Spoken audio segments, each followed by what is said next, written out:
myself Savitri Kamre, Vasantrao Jaywantrao Deshmukh English School, Kolhapur. Okay, we have studied in last video. See, we have studied in last video the 1960s. Okay, in the decade, see 1960s decade of the 1960s, several events occurred which had a huge impact on the political situation in India.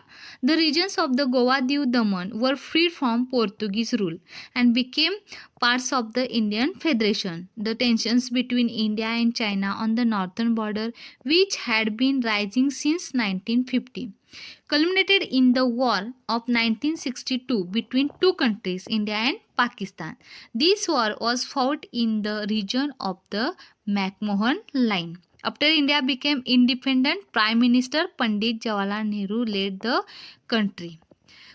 He was the architect of India's foreign policy. His contribution to the social and economic development of India. Jawaharlal Nehru passed away in 1964. Then Lal Bahadur Shastri succeeded him and became the next Prime Minister of India. During his tenure, India and Pakistan went to war over the Kashmir issue in 1965. The Soviet Union means Russia. The Soviet Union tried to mediate between the two countries. Lal Bahadur Shastri gave the slogan Jai Jawan, Jai Kisan, with which he highlighted the importance of Indian soldiers and Indian farmers. Lal Bahadur Shastri breathed his last at Tashkent in 1966. Okay, this point we have studied in last video. Now we are going to study next point.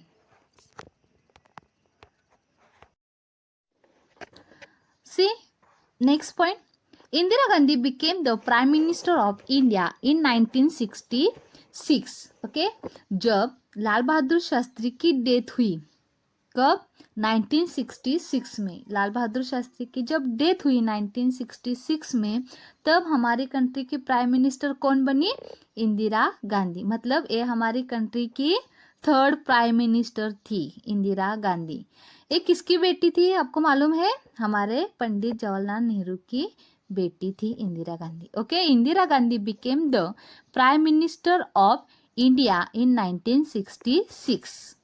Then next point, during her tenure, Pakistan's oppressive policies in East Pakistan resulted in a big movement there. See, during her tenure, Pakistan's oppressive policies in East Pakistan resulted in a big movement here. देखो, जब हमारी country है, जो हमारी country है, देखो वो क्या है? इंडिपेंडेंट है, हुए ना?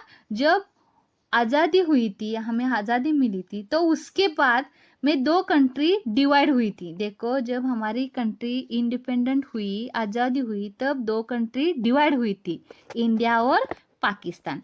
लेकिन उसमें पाकिस्तान में भी क्या हुआ था? बंटवारा हुआ था। पाकिस्तान में भी बंटवारा हुआ था। कैसे? ईस्ट पाकिस्तान और दूसरा है वेस्ट पाकिस्तान। आपको मालूम होगा, ईस्ट पाकिस्तान और वेस्ट पाकिस्तान। ये किस में डिवाइड हुआ था? पाकिस्तान में डिवाइड हुआ था। जो वेस्ट पाकिस्तान है उसमें, ईस्ट और वेस्ट पाकिस्तान। तो वेस्ट पाकिस्तान में जो लोग थे वो मेमोरियंस थे, ज़्यादा से ज़्यादा वो मेमोरियंस थे। और जो ईस्ट पाकिस्तान था उसमें हिंदू लोग थे। क्या बताया मैंने? जो वेस्ट पाकिस्तान था उसमें ज़्यादा से ज़्यादा मेमोरियंस लोग थे, और जो ईस्ट पाकिस्तान था उसमें हिंदू लोग थे।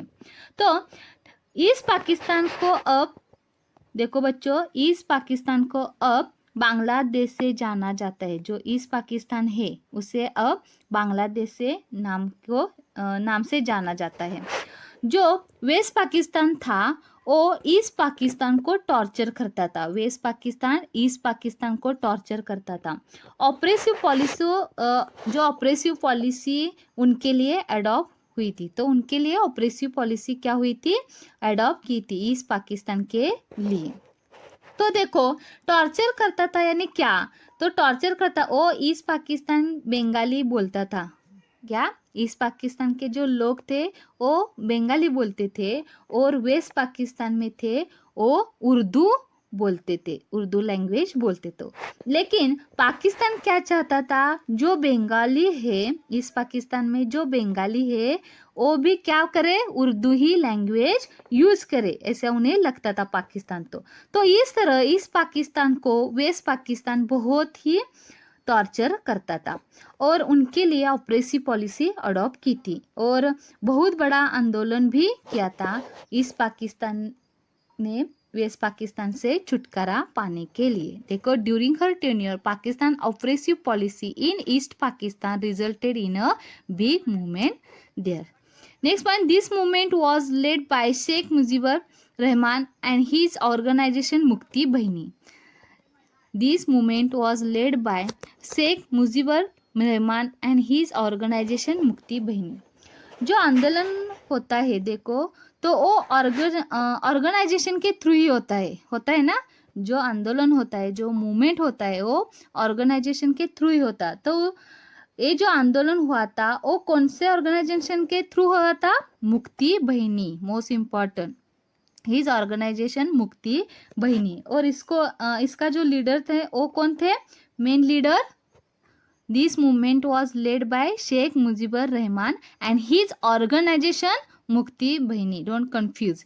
This movement was led by Sheikh Mujibur Rahman and his organisation Mukti Bahini. This crisis in East Pakistan affected India as well because millions of refugees came to India. This crisis in this crisis in East Pakistan affected India as well because millions of refugees came to India.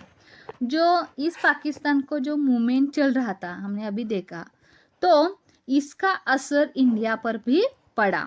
India पर क्यों पड़ा, देखो India पर क्यों पड़ा, because this crisis in east Pakistan affected India as well because millions of refugee came to India. Refugees means what, जैसे कि for example हम देखते हैं क्या, हम अपने यानी इंडिया कंट्री में रह रहे, देखो हम अपने इंडिया कंट्री में रह रहे हैं और हमें कोई और आके टॉर्चर कर रहा है, देखो हमें कोई टॉर्चर कर रहा है, तो टॉर्चर करने के बाद हमारे पर अत्याचार हो रहा है, तो हम क्या करेंगे, अपने कंट्री को छोड़ के दूसरे कंट्री में जाकर सेट हो जाएंगे टॉर्चर करने के बाद। ओके, जब कोई और टॉर्चर हमें करेगा तो हम क्या करेंगे, उस कंट्री को छोड़कर दूसरे कंट्री में जाकर सेट हो जाएंगे, तो हम वहाँ के क्या हो गए, रेफ्यूजीज हो गए। तो रेफ्यूजी से कहते, this crisis in east Pakistan affected India as well because millions of refugee came to India. Millions refugee कहाँ पर आए थे, इंडिया में आए थे। Okay, understood this point? First, Indira Gandhi became the Prime Minister of India in 1966. During her tenure, Pakistan's oppressive policies in East Pakistan resulted in a big movement there. These movements were led by Sheikh Mujibur Rahman and his organization Mukti Bahini. And next point, this crisis in East Pakistan affected India as well because millions of refugees came to India. Now see, next point,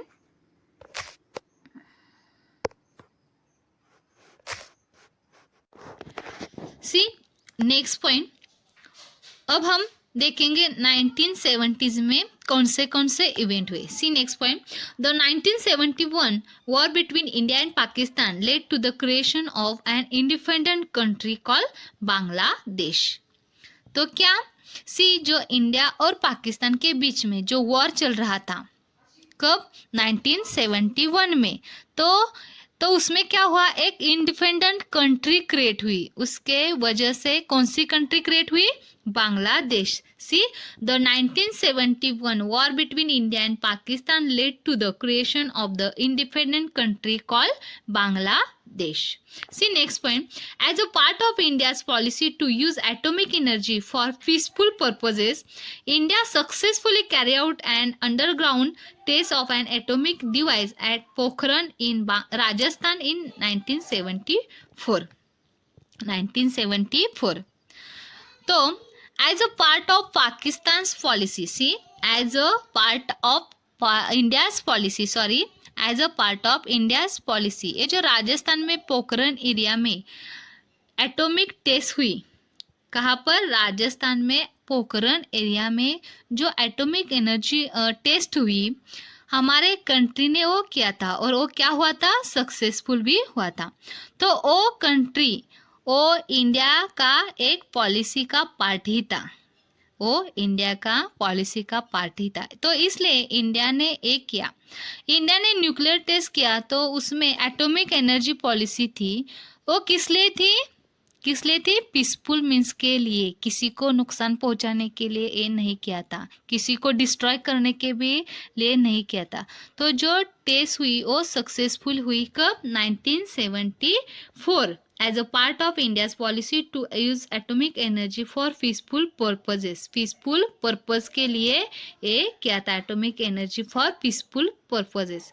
India successful carry out an underground test of an atomic device at Pokhran in Rajasthan in 1974। Rajasthan के Pokhran area में जो atomic device at Pokhran in Rajasthan in 1974 में जो किया था atomic energy, वो peaceful purpose के लिए किया था। Okay, see next point. 1975, the people of Sikkim voted for joining the Indian Republic and Sikkim became a full-fledged state in the Indian Federation. See, in 1975, the people of Sikkim voted for joining the Indian Republic and Sikkim became a full-fledged state in the Indian federation. तो क्या बोला है यहाँ पर? सिक्किम भी पहले independent था, Indian federation में वो ज्वाइन नहीं था, वो पार्ट नहीं था। तो इंडियन फेडरेशन का वो पार्ट नहीं था, सिक्किम भी इंडिपेंडेंट था पहले, लेकिन 1975 में, देखो 1975 में सिक्किम के पीपल ने वोट किया, इलेक्शन कंडक्ट हुआ, तो सिक्किम पीपल ने क्या किया? वोट किया और उन्होंने क्या डिमांड की थी उसमें कि हमें इंडियन रिपब्लिक पार्ट बनना है, इंडियन रिपब्लिक का एक पार्ट बनना है। तो इस तरह सिक्किम के पीपल ने वोट किया, तो सिक्किम भी पूरी तरह से इंडिया में मर्ज हुआ। देखो तो क्या बोला? In 1975 the people of Sikkim voted for joining the Indian republic and Sikkim became a full fledge state in the Indian federation. पहले हमने क्या देखा कि सिक्किम था वो इंडियन फेडरेशन का पार्ट नहीं था, लेकिन वोट सिक्किम के पीपल ने वोट करने के बाद, इलेक्शन कंडक्ट करने के बाद उन्होंने क्या डिमांड की थी कि उन्हें भी इंडियन रिपब्लिक का पार्ट बनना था। तो इस तरह सिक्किम भी इंडियन में मर्ज हुआ और वो इंडियन फेडरेशन का एक पार्ट बन गया। In 1975 the people of Sikkim voted for joining the Indian republic and Sikkim became a full fledge state in the Indian federation. See next point. During the decade, the political situation in India grew unstable. The Allahabad High Court gave the verdict in 1974 that Indira Gandhi, the then Prime Minister, had misused the government machineries during her election campaign. See, most important point. और उसी decade में, देखो उसी decade में 1970s में political situation unstable थी। तो ठीक है, 1917 में इलाहाबाद हाई कोर्ट ने एक फैसला सुनाया था।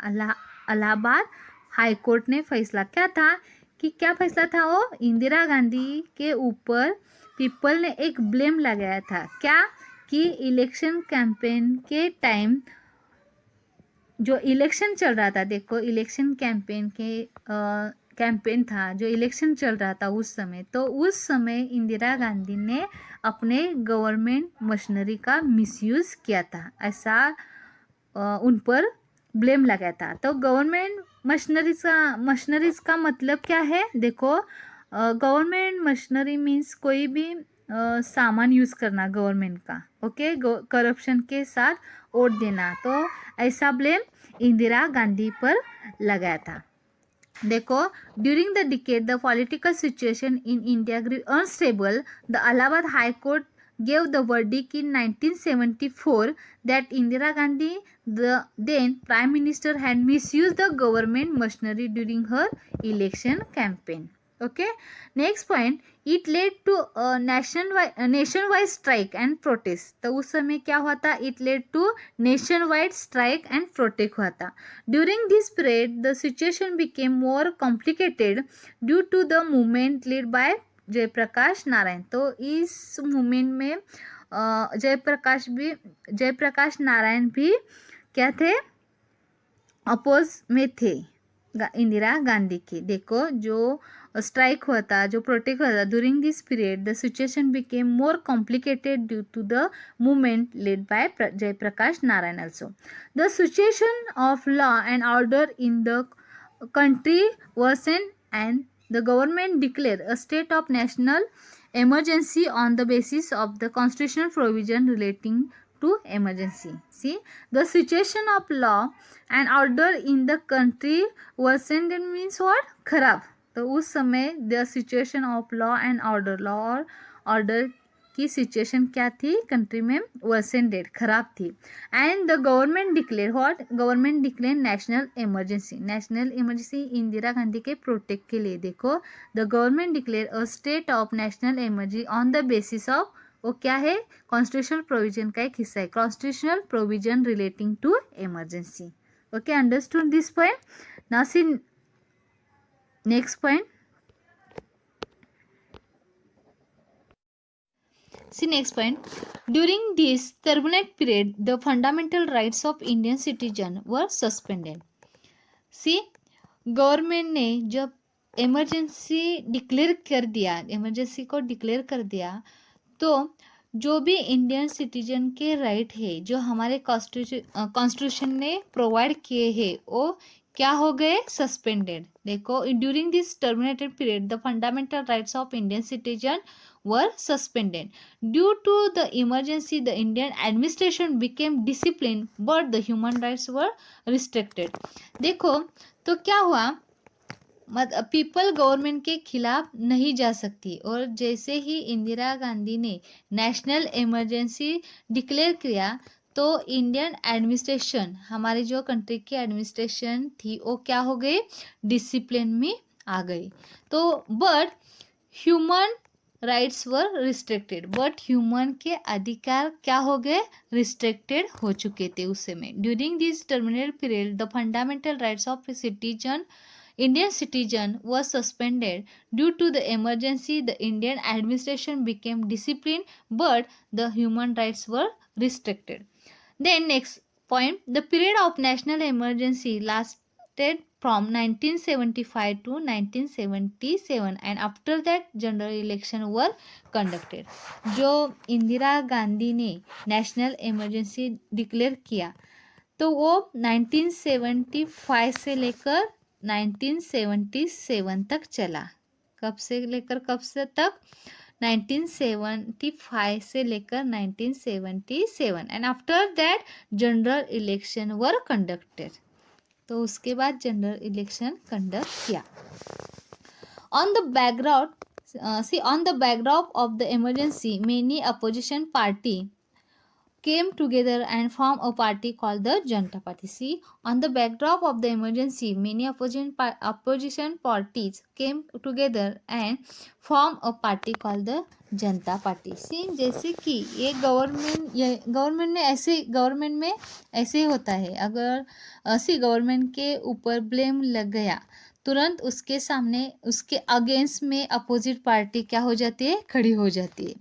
तो वैसे ही इंदिरा गांधी पर जब ब्लेम लगाया, उन्होंने इलेक्शन के टाइम गवर्नमेंट इमरजेंसी को मिसयूज़ किया, ऐसा उन पर क्या लगाया था? ब्लेम लगाया था.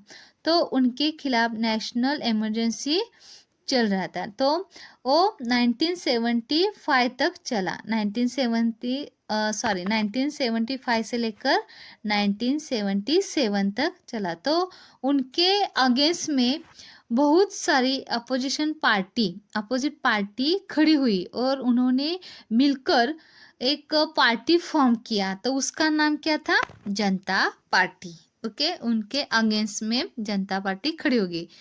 On the background of the emergency, many opposition parties came together and formed a party called Janata Party. Then next, the Congress party led by Indira Gandhi was roundly defeated by this newly formed Janata Party. देखो इंदिरा गांधी के ऊपर blame लग ही चुका था, ठीक है। तो mainly जो न्यूली फॉर्म हुआ था, जो जनता पार्टी न्यूली फॉर्म जनता पार्टी थी, तो जनता पार्टी ने कांग्रेस पार्टी को हराया था। क्या होगा? जनता पार्टी ने कांग्रेस पार्टी को हराया था। The Congress party led by Indira Gandhi was roundly defeated by this newly form Janata party. Which point first? During this turbulent period, the fundamental rights of Indian citizens were suspended due to the emergency. The Indian administration became disciplined, but the human rights were restricted. The period of national emergency lasted from 1975 to 1977, and after that, general elections were conducted. On the backdrop of the emergency, many opposition parties came together and formed a party called Janata Party. The Congress party, led by Indira Gandhi, was roundly defeated by this newly formed Janata Party. Now see next point. See next point. Morarji Desai became the prime minister, but under his leadership, the Janata Party government couldn't last long due to internal differences. See, यहाँ पर जो image दिखाई है वो किसकी है? मोरारजी देसाई की, जो प्राइम मिनिस्टर थे. Morarji Desai became the prime minister, but under his leadership, the Janata Party government couldn't last long. देखो, जब मोरारजी देसाई प्राइम मिनिस्टर थे, जो उनके पास लीडरशिप थी, तब Janata Party government couldn't last long, वो लॉन्ग टाइम नहीं रही, because to internal differences. Okay, Morarji Desai became prime minister, but under his leadership the Janata Party government couldn't last long due to internal differences.